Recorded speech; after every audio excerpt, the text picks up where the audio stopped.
This world is not what you think it is. This world is not what you think it is.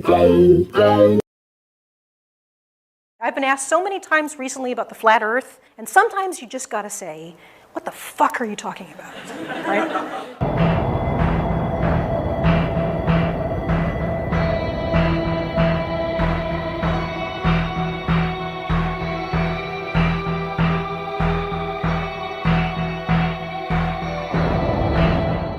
The thing that I really can't get around is that I think that the definition of being human is about to change a lot in the next century.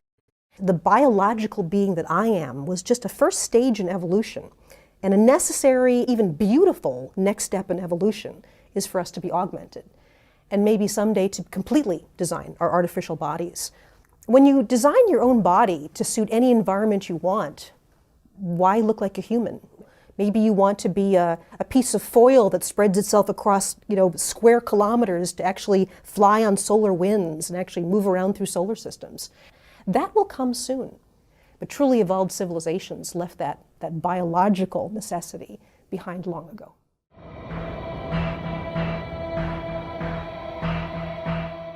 Sometimes it's not about what you're saying at all, but how you're saying it. And as social primates, tuned by evolution,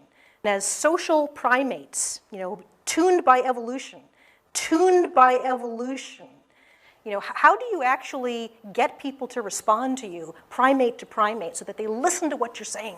Because we have some damn important things to talk to people about. Actually, we talked about being social primates. As I mentioned, we are social primates. There might be some psychopaths out there, but hopefully not many of you.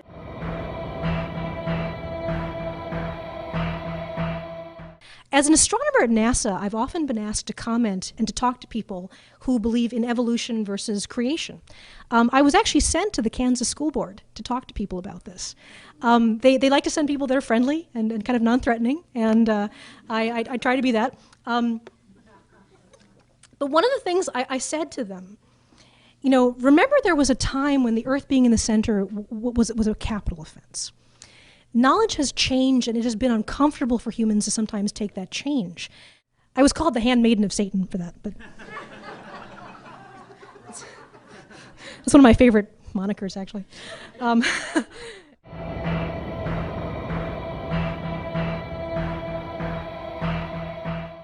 Sometimes I will be talking to somebody who's talking about climate change, and they'll accuse scientists of this conspiracy and this great lie that's being perpetuated about climate change. And I'm sitting there right with this person, and I'm like, are you calling me a liar?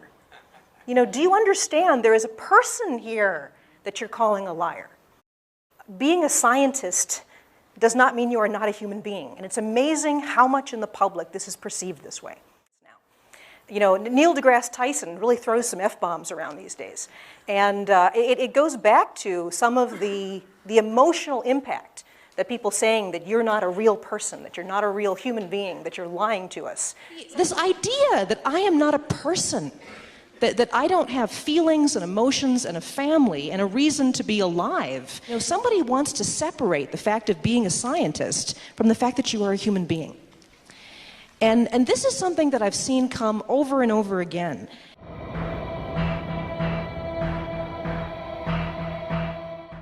Most people in the public do not know what a comet is. They don't have any idea. They've heard the word comet. They may have heard that it might be something that could hit the Earth. That's all they know. You may chuckle, and it's kind of funny to think that the public doesn't know what a comet is. They do not know what a galaxy is. Over and over again, I've tried to get people to explain to me what a galaxy is, how big it is, how many stars are in it, do we live in a galaxy? Most people did not get good graph reading skills in school. They do not know what a trend means. They do not know what a trend means. They don't know what axes mean. They don't know what the squiggly line is that you're showing them. This is stuff that research actually bears out.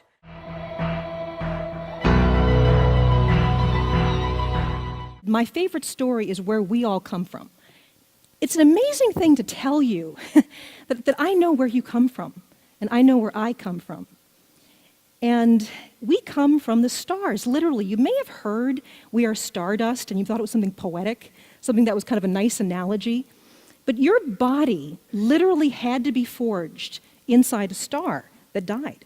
And this is not something that's conjectural. This is not a theory.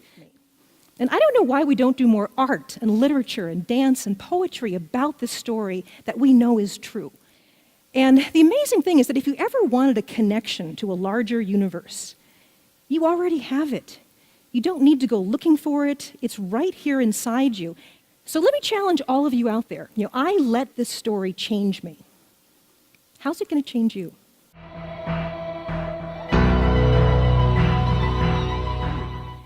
You are a miracle of cosmic proportions, every single one of you out there. And it's not just other humans or other life.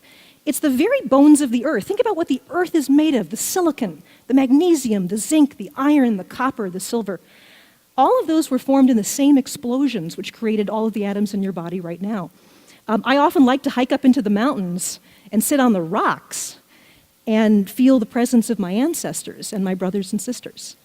And sit on the rocks and feel the presence of my ancestors and my brothers and sisters.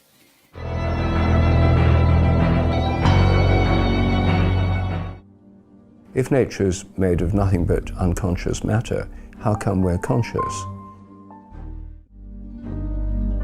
Scientism is where people turn science into a kind of religion. It becomes a kind of dogmatic belief system. My main job now is communicating science. Fuck! Look at that! Look at 10,000-foot high ice mountains that we just saw 2 years ago. For me, it was always about the emotion. And that makes me a different kind of scientist. I just have a lot of feelings. I fall in love too fast. I wish that I could bake a cake made out of rainbows and smiles and we'd all eat it, be happy. I make relationships go too fast. I force things. I have been done right by white guys. I get many pictures of genitalia. What business are you in? Communicating science. Just tell me what business you're in. Communicating science. I've gotten so many damn comments about how bad my hair is. And I'm like, what about Michio Kaku? He's got white...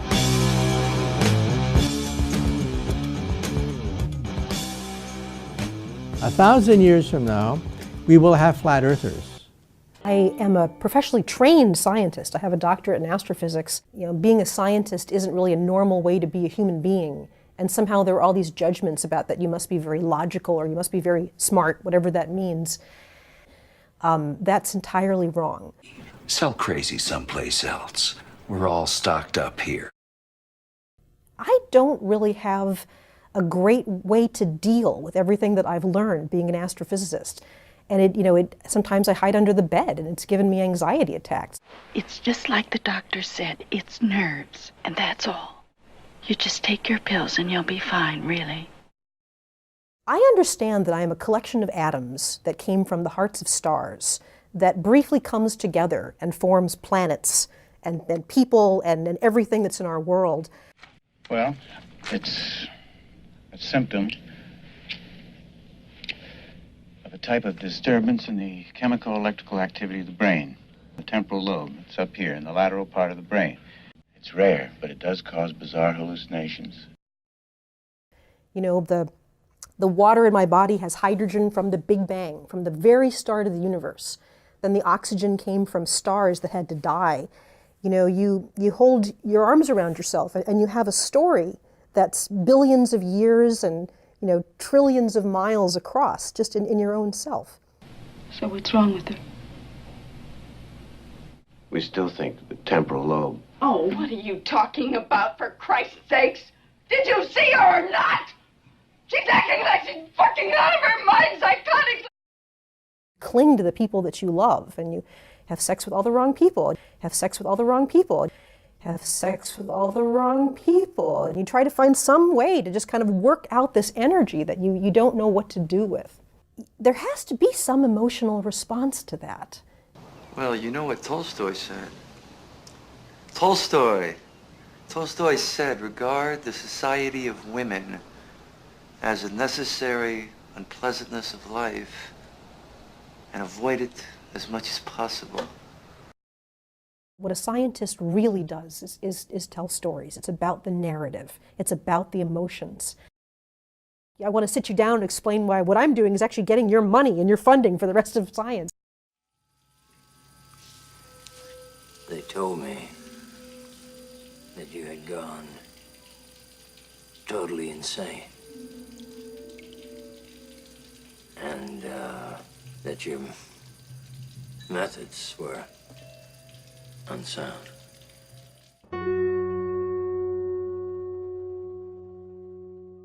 You know, come along and see what we're learning and see how it changes your life. And I mean that. Your life will be changed when you learn the things that we know for the better. It's not okay to think that the Earth is flat. Apparently this is something that we're debating. I have no idea why. You know, I'm one of these people that doesn't like to identify as a specific gender even. You know, I mean, I can deal with human. I'm one of these people that doesn't like to identify as a specific gender even. You know, I mean, I can deal with human. And so you have this one tiny little chance to have the universe look through your eyes. And what are you going to do with that chance? And what I do, I connect to people too hard. I have sex with all the wrong people. Ignorant slut. It's not okay to say that the Earth is flat. I keep getting this question. There's no such thing as life, really, that we're very complicated rocks. Uh-huh. You know, we're a chemical reaction that got complex enough to become conscious. There's no such thing as life, really, that we're very complicated rocks. Uh-huh. You know, we're a chemical reaction that got complex enough to become conscious. So I am saying, actually, that there are probably tiny little black holes forming all around us. But so the idea that we were all just hydrogen 13 billion years ago, we can take a picture of that. That's not a theory. Right. We can take a picture of that. That's not a theory. I often run into scientists that really resist science communicators like me. My main job now is communicating science, but I can't read a scientific paper to save my life. There's no such real thing as a scientific method. The last thing you will see is the very top of the mast of that boat. And that's because the boat is actually going over the horizon that's curved. It's not okay to say that the Earth is flat. I keep getting this question. I mean, today I'm going to be talking about how every single one of your atoms was forged inside a star that had to die, and that's literally true. Where you have light years contained inside of you, except for your hydrogen, which came from the Big Bang, which is, that doesn't suck, that doesn't suck. That's literally true. Where you have light years contained inside of you, except for your hydrogen, which came from the Big Bang. I have never felt comfortable, professionally or personally. Space is very hot. The gas right around the Earth is actually millions of degrees hot. That's actually true. This is a real picture from Hubble. You and I have the same chemistry as one of these dust clouds compressed together. That's what we are. You know, we are from one of these collapsing clouds of dust. On any given date, at different cities and different places around the world, the sun is at different angles in the sky. That wouldn't happen if the Earth wasn't round. It's not okay to say that the Earth is flat. Let's have more people that are not just older white men in science. So that's one of my big passions, is getting people to shake loose science from our cultural definitions of it. My main job now is communicating science. You literally can touch the stars just by doing that, or by doing this. Unbelievable. Unbelievable. Heaven is not a place. Heaven is not a place. This is something that we know. Fucking witch. To me, science is going to die. Ladies and gentlemen, we proudly add the name Dr. Michelle Thaller to our Space Camp Hall of Fame. I fall in love with everybody all the time. That's what being a scientist is to me. Thank you. It looks like the type of disorder that's rarely ever seen anymore, except in primitive cultures. So I don't really know what's going on right now with this Earth is flat thing. And it's not okay to think that the Earth is flat. If you want to think the world is flat, go right ahead. And it's not okay to think that the Earth is flat. Go right ahead. That's a hard thing for me to even start talking about because there are so many proofs that the Earth is round, it's difficult to know where to start. Go right ahead. Is to think about... You can and should think... Now, another way that you can tell that we're on a sphere is to think about... You can and should think...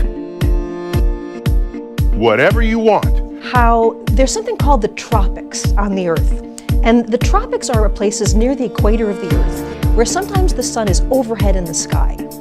And this was actually something that the Greeks used not only to prove that the Earth was round about 2,000 years ago, but they actually measured the circumference of the Earth accurate to within just a couple percent. 2,000 years ago, we've known that the Earth was round. That the Earth was round about 2,000 years ago. 2,000 years ago, we've known that the Earth was round. That the Earth was round about 2,000 years ago. 2,000 years ago, we've known that the Earth was round. 2,000 years ago. And he rationed that change in angle from one city to another was probably indicative of us being on a curved surface. You see this curvature of Earth's surface, and he said, wow, he's in space, look at that. And you could make all kinds of measurements, even between those two cities, and see that the angles were different. The sun was at a different place in the sky. Using this, he actually measured the circumference of the Earth, and he got it right 2,000 years ago. No, he's not! That the Earth was round about 2,000 years ago. Then he got it right 2,000 years ago. 2,000 years ago. Go right ahead. And Eratosthenes noticed that there was a town called Syene, and on a certain date, the sun would actually shine straight down to the bottom of a well. 2,000 years ago. That meant the sun was directly overhead. You could look down a well and see the sun shining back at you. And on the very same date, farther away in the city of Alexandria, that didn't happen. That didn't happen. The sun was not directly overhead. It was a slight angle. That meant the sun was directly overhead. The sun was not directly overhead. It was a slight angle. In fact, as I was talking to the folks from Sempra, they were explaining that this location is almost optimal for solar power generation. Not only because it's flat, transmission lines were already here, the sun is traveling, and there's no haze, and it's absolutely clear, and so this is an extraordinary opportunity for the community. If some of these folks were around when Columbus set sail, that didn't happen. If these guys were around when Columbus set sail, that didn't happen.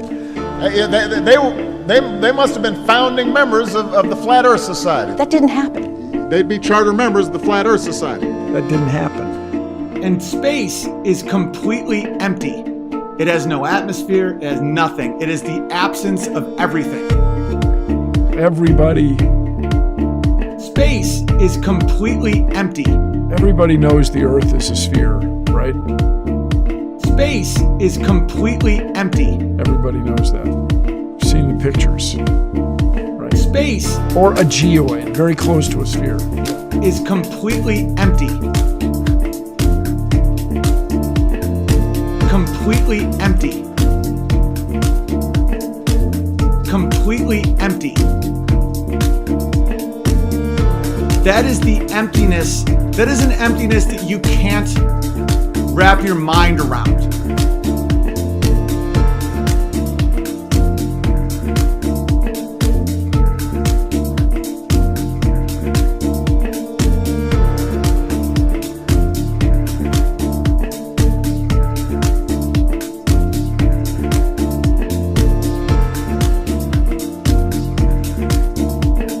It has no atmosphere, it has nothing. It is the absence of everything.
It's not okay. It can actually show you the shape of the Earth. Go right ahead. You know, with binoculars, you can see planets. You can see Saturn and Jupiter. You can see Mars with a telescope, the sun, the moon, everything else you see in the solar system is a sphere.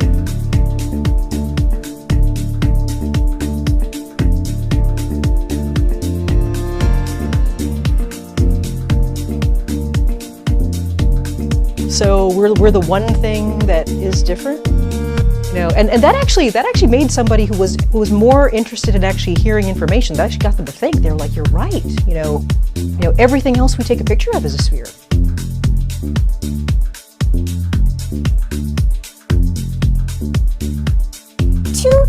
Years ago. 2,000 years ago. 2,000 years ago. 2,000 years ago.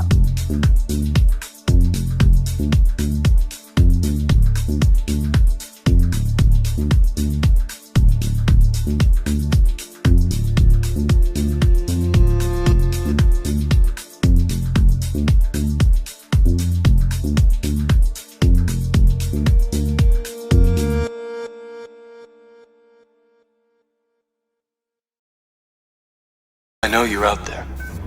I can feel you now. I know that you're afraid.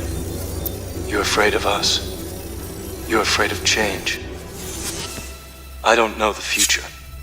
I didn't come here to tell you how this is going to end. I came here to tell you how it's going to begin.